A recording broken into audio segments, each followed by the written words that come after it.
I'd like to tell you about the strangest secret in the world. Not long ago, Albert Schweitzer, the great doctor and Nobel Prize winner, was being interviewed in London, and a reporter asked him, "Doctor, what's wrong with men today?" The great doctor was silent a moment, and then he said, "Men simply don't think." And it's about this that I want to talk with you. We live today in a golden age. This is an era that man has looked forward, dreamed of, and worked toward for thousands of years. But since it's here, we pretty well take it for granted. We in America are particularly fortunate to live in the richest land that ever existed on the face of the earth, a land of abundant opportunity for everyone. But do you know what happens? Let's take 100 men who start even at the age of 25. Do you have any idea what will happen to those men by the time they're 65? These 100 men who all start even at the age of 25 believe they're going to be successful. If you asked any one of these men if he wanted to be a success, he'd tell you that he did. And you'd notice that he was eager toward life, that there was a certain sparkle to his eye, an erectness to his carriage, and life seemed like a pretty interesting adventure to him. But by the time they're 65, 1 will be rich, 4 will be financially independent, 5 will still be working, 54 will be broke. Now think a moment. Out of the 100, only 5 make the grade. Why do so many fail? What has happened to the sparkle that was there when they were 25? What's become of the dreams, the hopes, the plans? And why is there such a large disparity between what these men intended to do and what they actually accomplished? When we say about 5% achieve success, we have to define success. And here's the definition.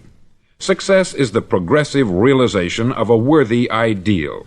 If a man is working toward a predetermined goal and knows where he's going, that man is a success. If he's not doing that, he's a failure. Success is the progressive realization of a worthy ideal. Rollo May, the distinguished psychiatrist, wrote a wonderful book called Man's Search for Himself. And in this book he says, "The opposite of courage in our society is not cowardice, it is conformity." And there you have the trouble today. It's conformity. People acting like everyone else, without knowing why, without knowing where they're going. Now think of it. In America right now, there are over 14 million people 65 years of age and over, and about 13 million of these 14 million are broke. They're dependent on someone else for life's necessities.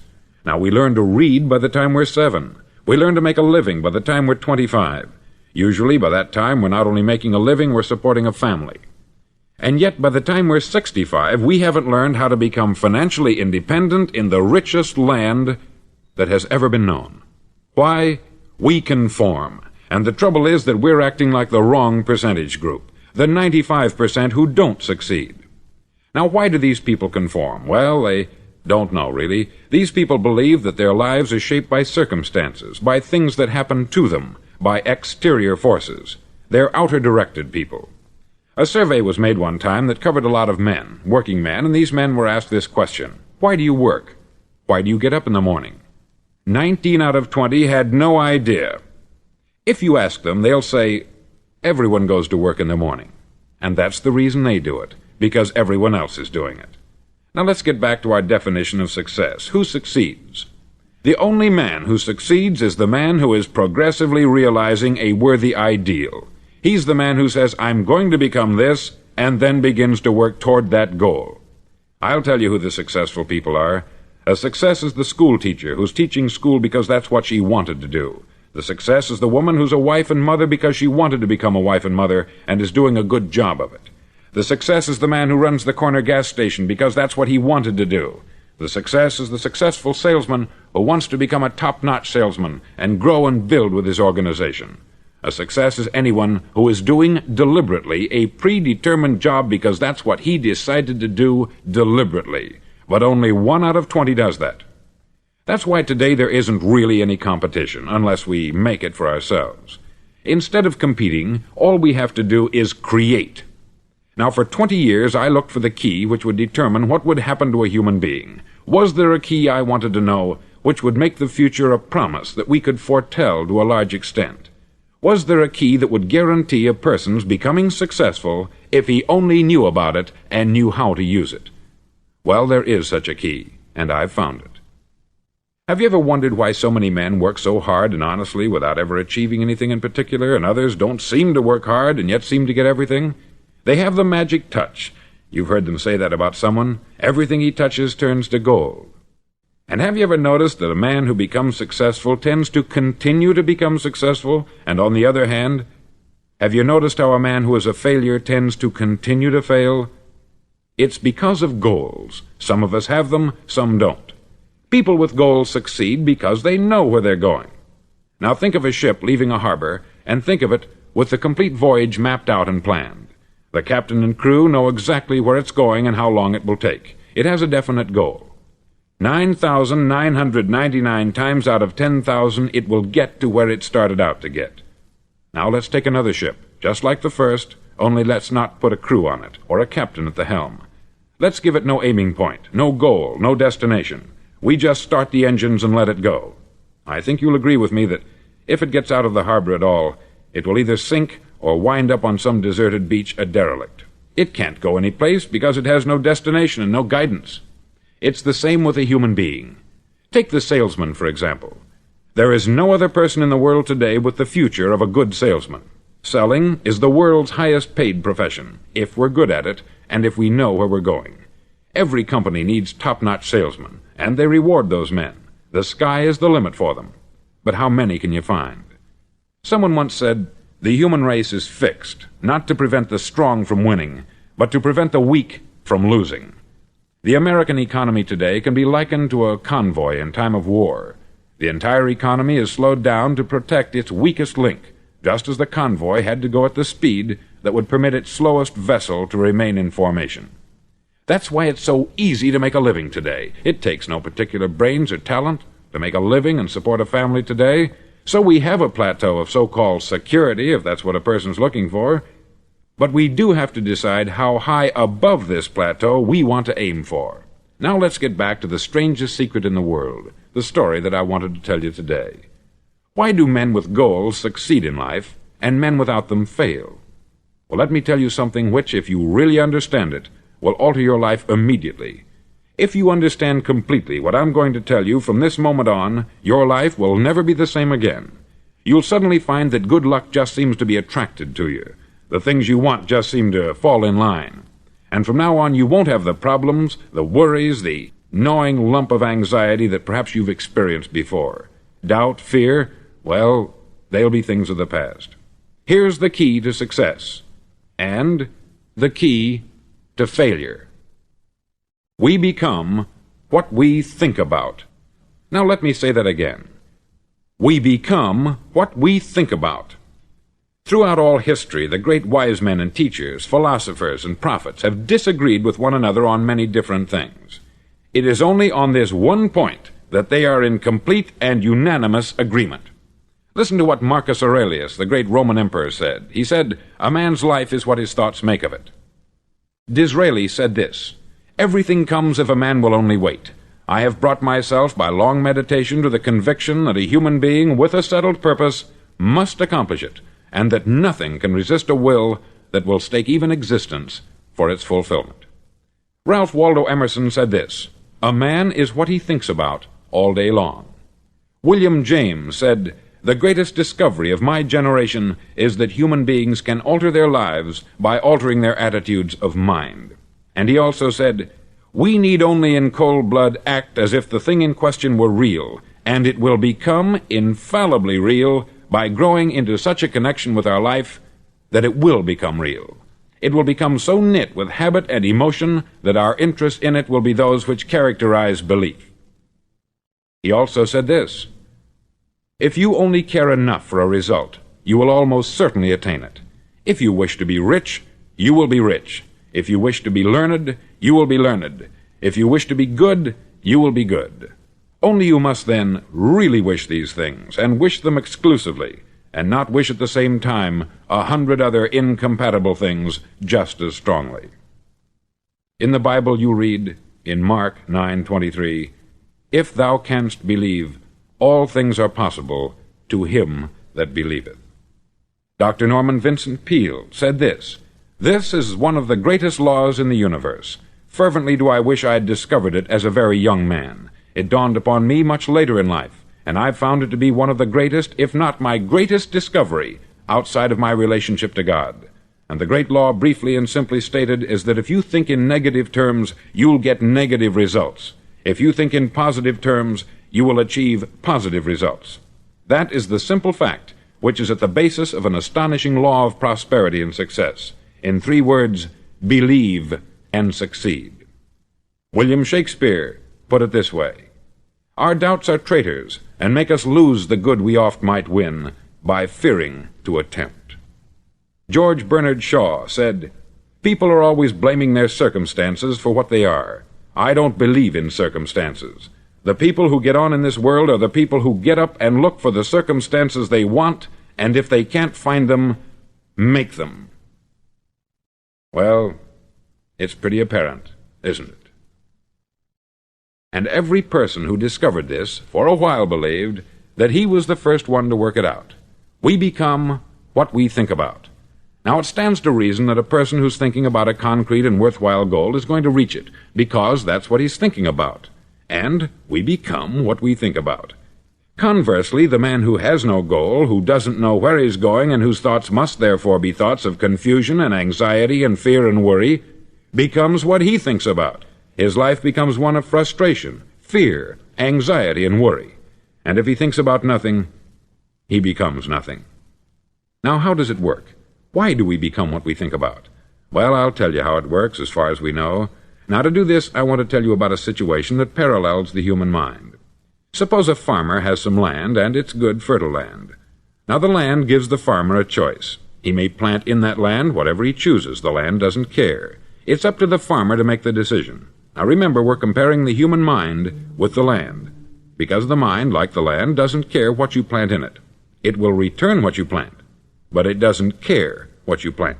Now, let's say that the farmer has 2 seeds in his hand. One is a seed of corn, the other is nightshade, a deadly poison. He digs 2 little holes in the earth, and he plants both seeds, one corn, the other nightshade. He covers up the holes, waters, and takes care of the land, and what will happen? Invariably, the land will return what is planted. As it's written in the Bible, "As ye sow, so shall ye reap." Remember, the land doesn't care. It will return poison in just as wonderful abundance as it will corn. So up come the 2 plants, one corn, one poison. Now, the human mind is far more fertile, far more incredible and mysterious than the land, but it works the same way. It doesn't care what we plant. Success, failure. A concrete, worthwhile goal, or confusion, misunderstanding, fear, anxiety, and so on. But what we plant, it will return to us. You see, the human mind is the last great unexplored continent on the earth. It contains riches beyond our wildest dreams. It will return anything we want to plant. Now, you might say, well, if that's true, why don't people use their minds more? Well, I think they've figured out an answer to that, too.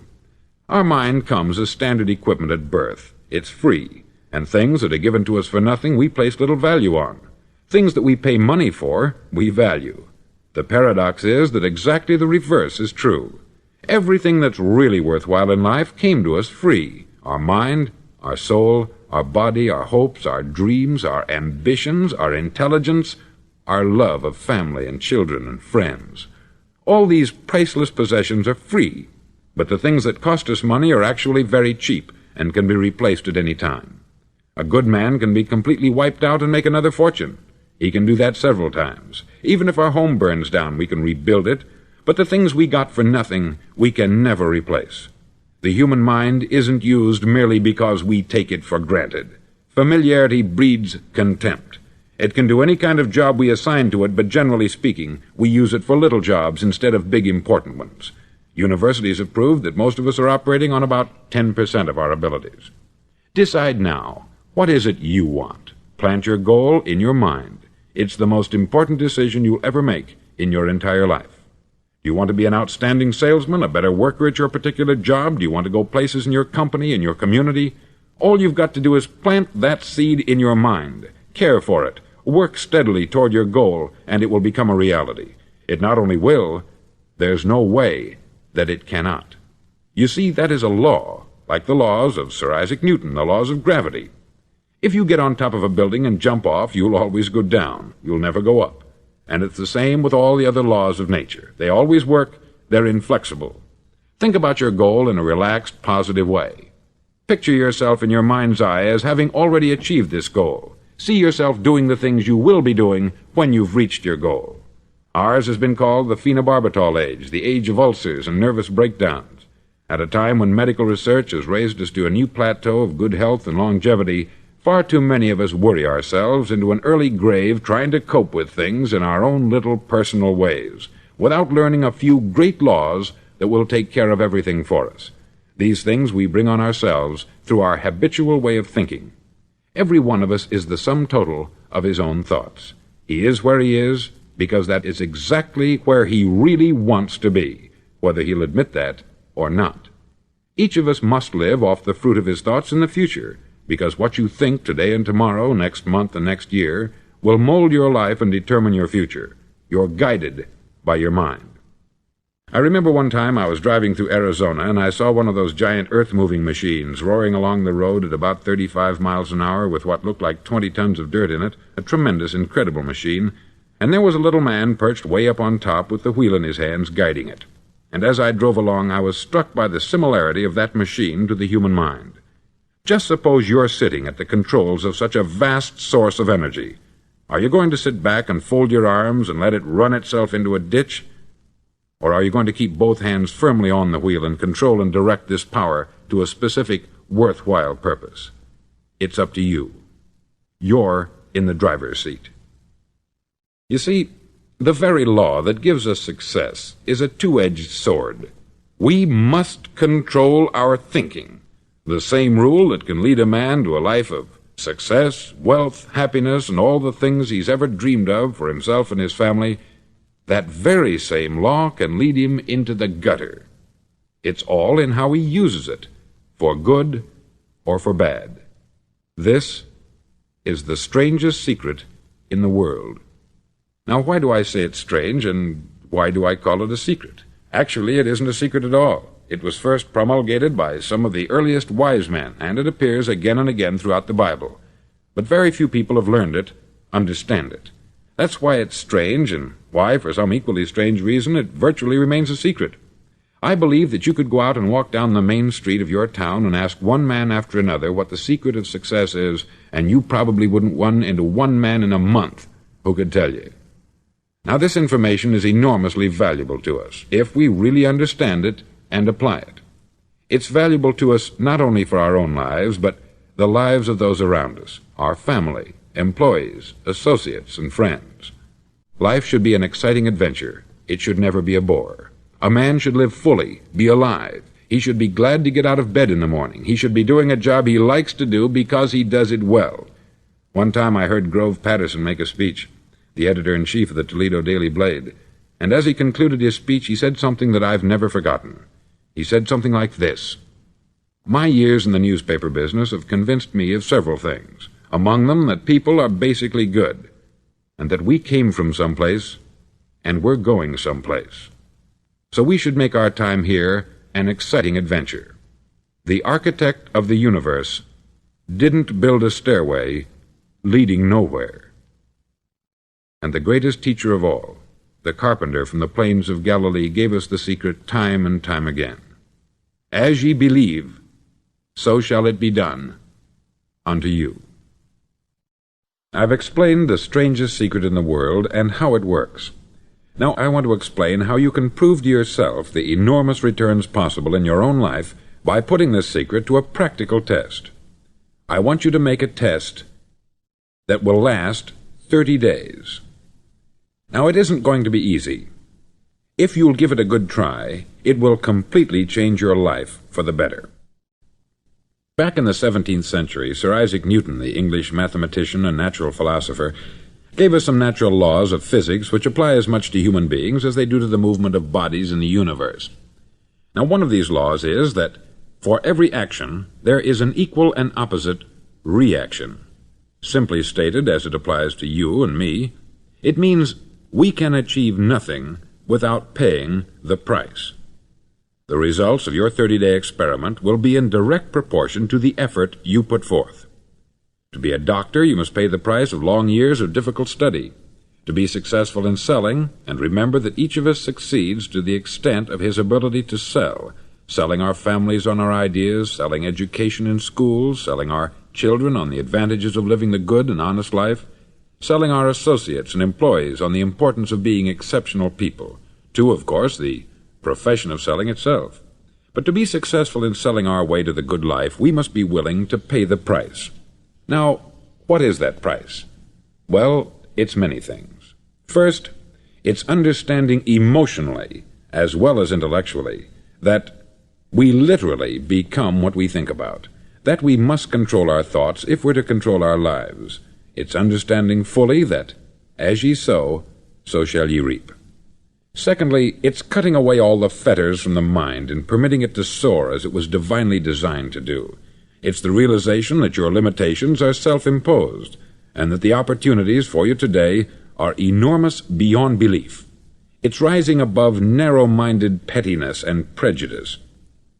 Thirdly, to use all your courage to force yourself to think positively on your own problem, to set a definite and clearly defined goal for yourself, to let your marvelous mind think about your goal from all possible angles, to let your imagination speculate freely upon many different possible solutions, to refuse to believe there are any circumstances sufficiently strong to defeat you in the accomplishment of your purpose, to act promptly and decisively when your course is clear, and to keep constantly aware of the fact that you are, at this moment, standing in the middle of your own acre of diamonds, as Russell Conwell used to point out.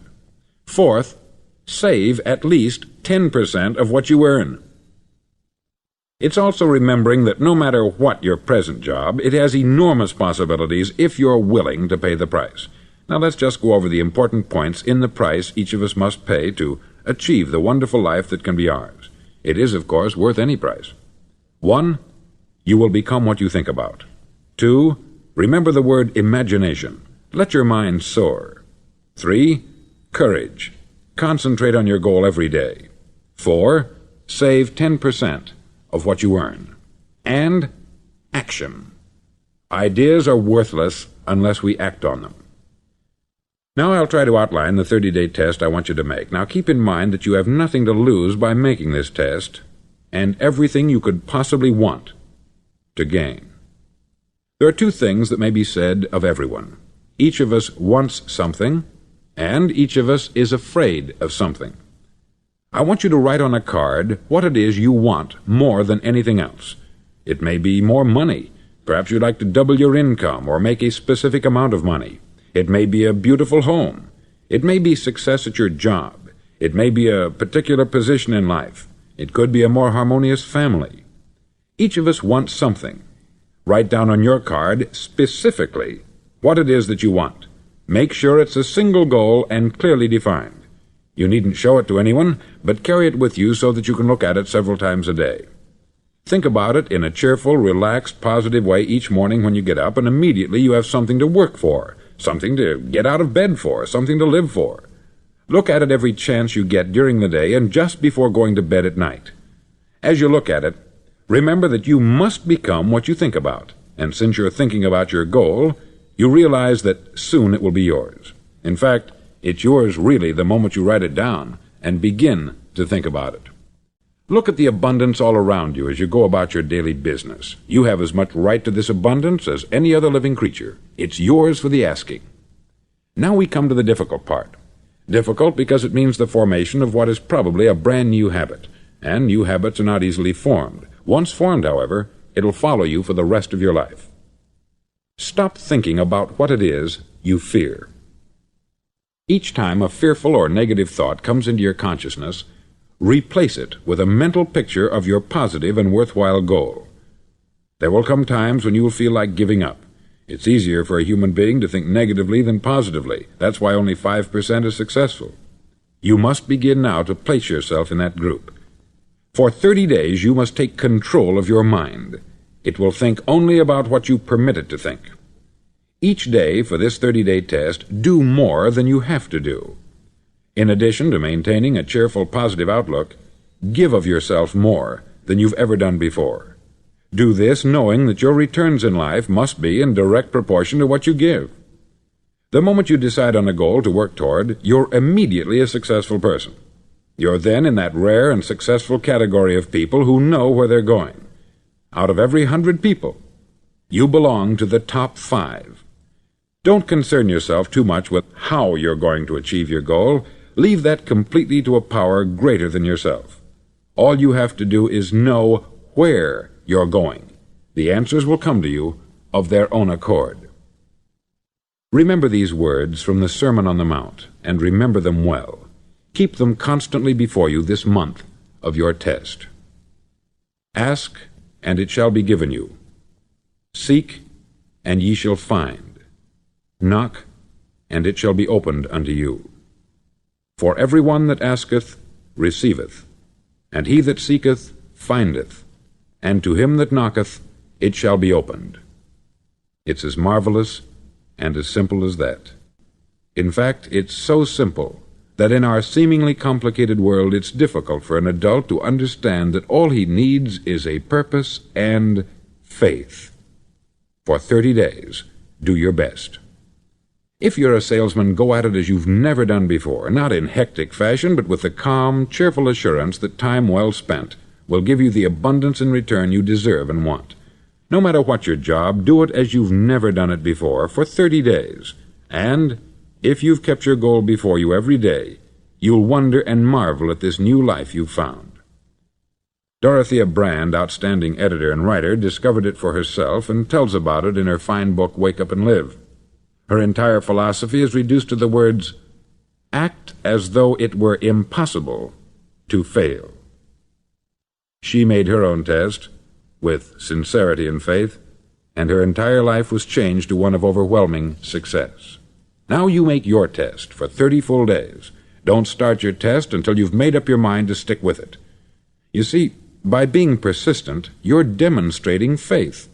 Persistence is simply another word for faith. If you didn't have faith, you would never persist. If you should fail during your first 30 days, by that I mean suddenly find yourself overwhelmed by negative thoughts, you've got to start over again from that point and go 30 more days. Gradually your new habit will form until you find yourself one of that wonderful minority to whom virtually nothing is impossible. Don't forget the card. It's vitally important as you begin this new way of living. On one side of the card, write your goal, whatever it may be. On the other side, write the words we've quoted from the Sermon on the Mount. Ask, and it shall be given you. Seek, and ye shall find. Knock, and it shall be opened unto you. Nothing great was ever accomplished without inspiration. See that during these crucial first 30 days, your own inspiration is kept at a peak. Above all, don't worry. Worry brings fear, and fear is crippling. The only thing that can cause you to worry during your test is trying to do it all yourself. Know that all you have to do is hold your goal before you. Everything else will take care of itself. Remember also to keep calm and cheerful. Don't let petty things annoy you and get you off course. Now, since making this test is difficult, some may say, well, why should I bother? Well, look at the alternative. No one wants to be a failure. No one really wants to be a mediocre individual. No one wants a life constantly filled with worry, fear, and frustration. Therefore, remember that you must reap that which you sow. If you sow negative thoughts, your life will be filled with negative things. If you sow positive thoughts, your life will be cheerful, successful, and positive. Now, gradually, you will have a tendency to forget what you've heard on this record. Play it often. Keep reminding yourself of what you must do to form this new habit. Gather your whole family about and listen to what's been said here at regular intervals. You know, most men will tell you that they want to make money without understanding the law. The only people who make money work in the mint. The rest of us must earn money. This is what causes those who keep looking for something for nothing or a free ride to fail in life. The only way to earn money is by providing people with services or products which are needed and useful. We exchange our product or service for the other man's money. Therefore, the law is that our financial return will be in direct proportion to our service. Success is not the result of making money. Making money is the result of success, and success is in direct proportion to our service. Most people have this law backwards. They believe that you're successful if you earn a lot of money. The truth is that you can only earn money after you're successful. It's like the story of the man who sat in front of the stove and said to it, "Give me heat, and then I'll add the wood." How many men and women do you know, or do you suppose there are today, who take the same attitude toward life? There are millions. We've got to put the fuel in before we can expect heat. Likewise, we've got to be of service first before we can expect money. Don't concern yourself with the money. Be of service. Build, work, dream, create. Do this, and you'll find there's no limit to the prosperity and abundance that will come to you. Prosperity is founded upon a law of mutual exchange. Any person who contributes to prosperity must prosper in turn himself. Sometimes the return will not come from those you serve, but it must come to you from someplace, for that is the law. For every action there is an equal and opposite reaction. As you go daily through your 30-day test period, remember that your success will always be measured by the quality and quantity of service you render, and money is a yardstick for measuring this service. No man can get rich himself unless he enriches others. There are no exceptions to a law. You can drive down any street in America and from your car estimate the service that's being rendered by the people living on that street. Had you ever thought of this yardstick before? It's interesting. Some, like ministers and priests and other devoted people, measure their returns in the realm of the spiritual, but again, their returns are equal to their service. Once this law is fully understood, any thinking person can tell his own fortune. If he wants more, he must be of more service to those from whom he receives his return. If he wants less, he has only to reduce this service. This is the price you must pay for what you want. If you believe you can enrich yourself by deluding others, you can only end by deluding yourself. It may take some time, but just as surely as you breathe, you'll get back what you put out. Don't ever make the mistake of thinking you can avert this. It's impossible. The prisons and the streets where the lonely walk are filled with people who tried to make new laws just for themselves. We may avoid the laws of man, but there are greater laws that cannot be broken. An outstanding medical doctor recently pointed out 6 steps that will help you realize success. 1. Set yourself a definite goal. 2. Quit running yourself down. 3. Stop thinking of all the reasons why you cannot be successful, and instead think of all the reasons why you can. 4. Trace your attitudes back through your childhood and try to discover where you first got the idea you couldn't be a success, if that's the way you've been thinking. 5. Change the image you have of yourself by writing out a description of the person you would like to be. And 6. Act the part of the successful person you have decided to become. The doctor who wrote those words is a noted West Coast psychiatrist, David Harold Fink, M.D. Do what all experts since the dawn of recorded history have told you you must do. Pay the price by becoming the person you want to become. It's not nearly as difficult as living unsuccessfully. Make your 30-day test. Then repeat it. Then repeat it again. Each time it will become more a part of you until you'll wonder how you could ever have lived any other way. Live this new way, and the floodgates of abundance will open and pour over you more riches than you may have dreamed existed. Money? Yes, lots of it. But what's more important, you'll have peace. You'll be in that wonderful minority who lead calm, cheerful, successful lives.